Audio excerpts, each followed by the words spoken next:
Yes, yes. Welcome to the ancient world of tabletop games. I am Agamemnon from the historical documentary Time Bandits. This is a report from a fugitive.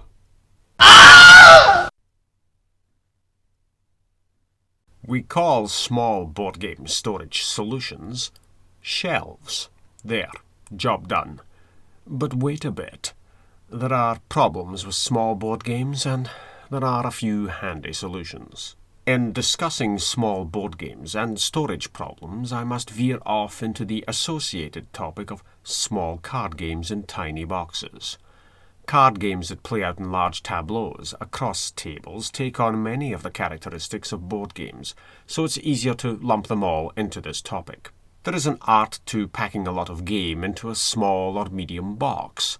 This is an undertaking only the insane game manufacturer embarks upon, with the tacit understanding that the maker of the entertainment is not responsible for returning the entertainment to the tiny container once opened and emptied. You buy a small game. Lift that lid off. Initial impression, they've packed a lot of game into a tiny box.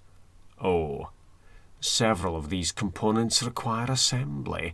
A few should be corralled into bags. There are no bags. Bags eat up the non-existent storage space inside that tiny box. What to do? Admire the components nestled in that tiny box. Worship them from a distance, and then never remove them from the cardboard coffin. Alternatively, add bags at your peril. Or remove the few bags that came with the game and replace those with better bags. Your options are to ditch things, revamp things, or add things. Play a strange three-dimensional game that is part jigsaw puzzle and part mental torture. Tetris Jenga, now in 4 dimensions. Let's look at a few small to medium boxes.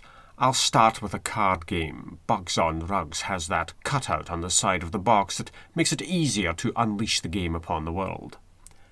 You have a lot of cards packed into this box, and they threaten, bug-like, to spill over onto your carpet. How's that for theme? This represents the bare minimum requirement for game packaging. Just enough room at one side of the box to reach in and scoop the cards out. Under these cards you'll find the rules and a score pad. I won't show you those as they contain images of spiders.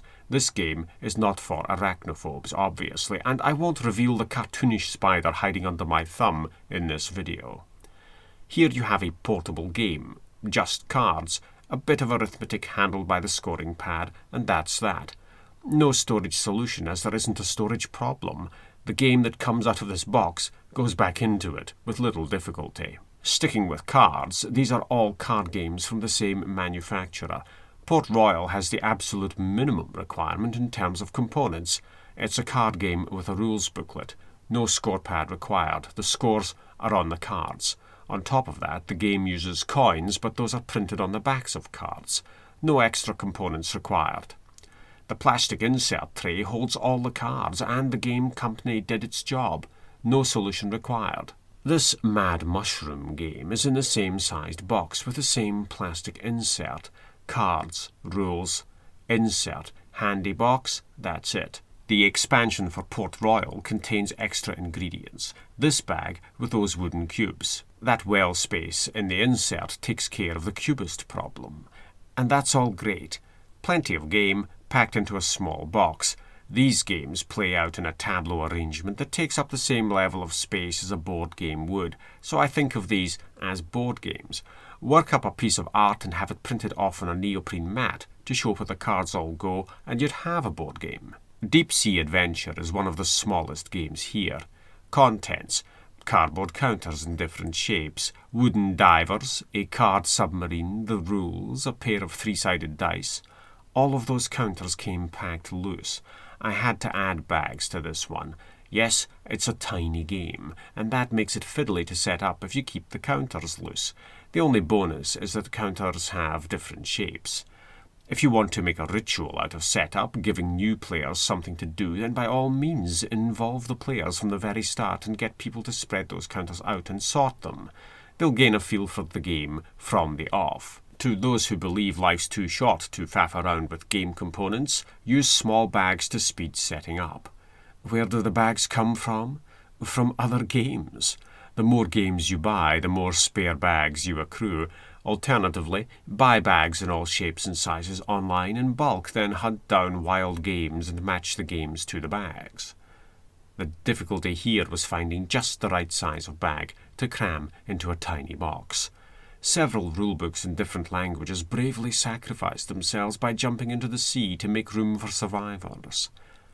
I plan to use this neoprene mat to represent the submarine with poker chips standing in as the game's countdown clock. Empire Engine is stored in its own bag.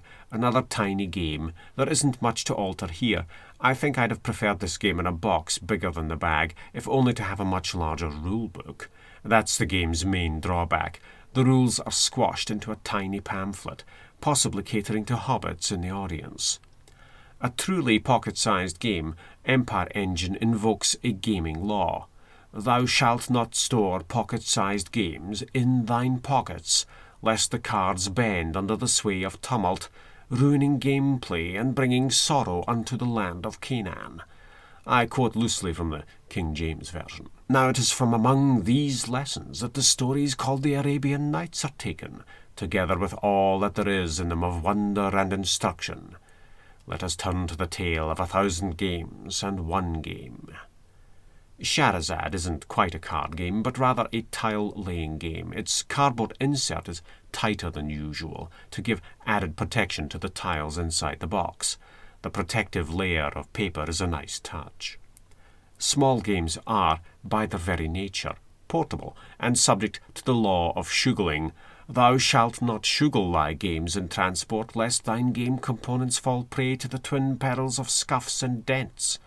Woe unto the gamer who damages precious tiles on the journey, for that gamer is not a friend to cardboard.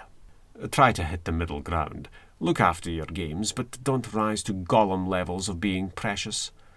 In this game's case, the manufacturer provided a near-perfect storage solution.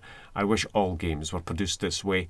Alas, with the crowing of the dawn, we must end this tale and reconvene to hear more on another night. Most small to medium-boxed games are sealed in near-airtight coffins that require axes to prise open. That's not true in the case of games held shut by magnets. The game jury is out on those, though my gavel of judgment comes down in favour. I like them. Here's an example, Awakening Lair. It was the first game on the shelves to look like a book held in place by a magnetic clasp. And here's one of the latest games on the shelves, following the same pattern. Miskatonic University, the Magnetic Collection. It's a roomy box with few game components, so I didn't have to change much when revamping the contents. Under the rulebook, there are individual player cards representing desks, and then in the basic cardboard insert, there's room for the game's card decks. I separated these decks and bagged them to reduce shuggling and transport. If a game is tightly packed, that's one thing, but this looser insert would lead to cards shuffling themselves, and from that, it's a short hop to computers taking over the world and sending Austrian bodybuilders back in time to show you how nude they are. I may have misunderstood the gist of that documentary. This game raises a point. Maybe you don't want to keep the cardboard insert and the game is better off without it. Here it's borderline. I decided to keep what was there and bag the cards to solve any mix-ups in transit. As you ask, I have ditched a few inserts for games.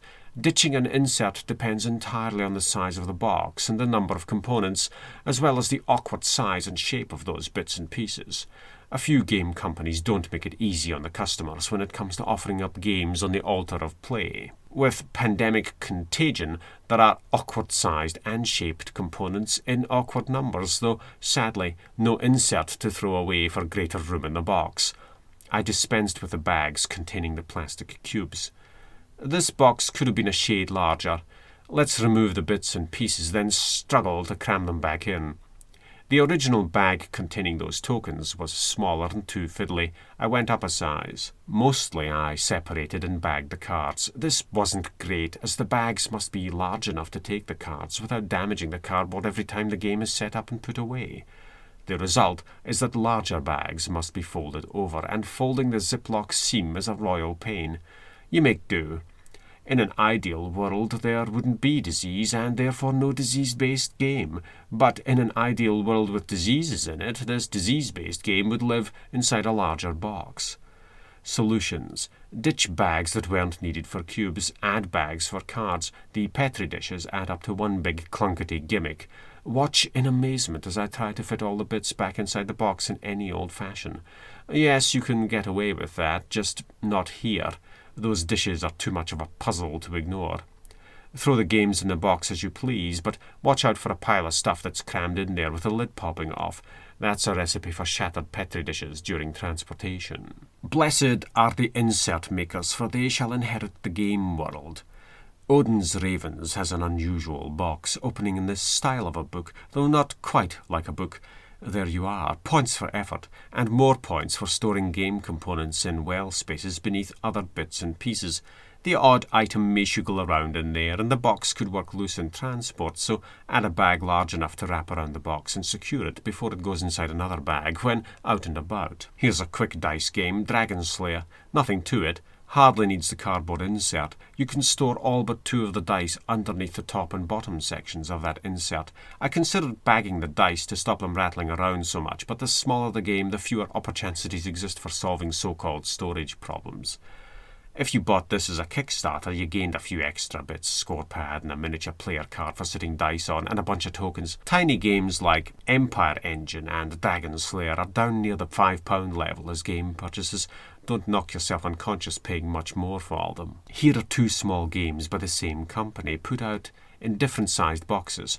My criticism isn't a great one. I've seen the Star Wars game in the same sized box as the one the Samurai game comes in. Bear it in mind, though. The Age of War is upon us. This is part of a family of dice games by Dr. Rainer Knizia, who made so much money from designing dice games that he bought the moon. And that is a board gaming fact. Send your dice to attack the castle, storm it, and claim the territory. I didn't do anything with this box. The game is fine as it is. Tiny box. Enough gameplay to keep you occupied for a while. What more is there to say? Let's turn to the peeling sticker that is the theme of this blackjack game, for the theme comes from the far-off countries of pasted and on. It is Star Wars Blackjack, and yes, it is available in the same sized box as the Samurai Dice Roller, but this is Fantasy Flight Games we're talking about as a publisher, so this particular copy of the game has the dreaded Death Star trench inside it. The trench insert is appalling. It creates box-size inflation, giving us games that needn't be that large.